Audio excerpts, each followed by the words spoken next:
ঠিক কি কারণে আপনি আপনার বিশ্বাস নিয়ে সন্দিহান ছিলেন? আমার মনে হয় একটু খ্যাতি পাওয়ার পর থেকেই আমার এমনটা শুরু হয়েছিল।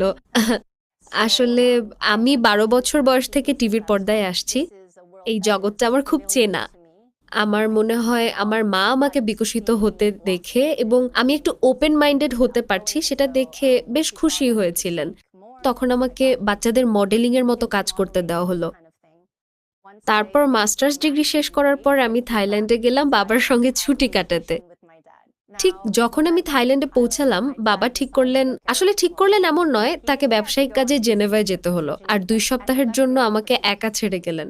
সেই সময় মিস থাইল্যান্ড প্রতিযোগিতার একটা বিজ্ঞাপন দেয়া শুরু হয়েছিল। আমি ভাবলাম, আচ্ছা এটা তো আমার জন্য ২ সপ্তাহের ফ্রি ছুটি। বাবা যেহেতু চলে গেছেন, তাই এই সুন্দর ছুটিটা আমি উপভোগ করছিলাম। আমি প্রতিযোগিতায় অংশ নিলাম। আমি যেহেতু খুব একটা লম্বা নই, তাই ভাবলাম হয়তো আমি পারবো না। এখানে আমার তো হবে না। আমি তো কেবল ফ্রি খাবারের জন্যই গিয়েছিলাম। কিন্তু আমি প্রথম ৫ জনের মধ্যে চলে এলাম। তখন ভাবলাম আমি এটা কি করছি? কিন্তু সেই প্রতিযোগিতাই আমার জীবনের অনেক দরজা খুলে দিয়েছিল। আমি প্রতিযোগিতা শেষ করে টিভি কমার্শিয়ালে কাজ করা শুরু করলাম। আর মালয়েশিয়া আসার কারণও সেই টিভি কমার্শিয়াল ছিল।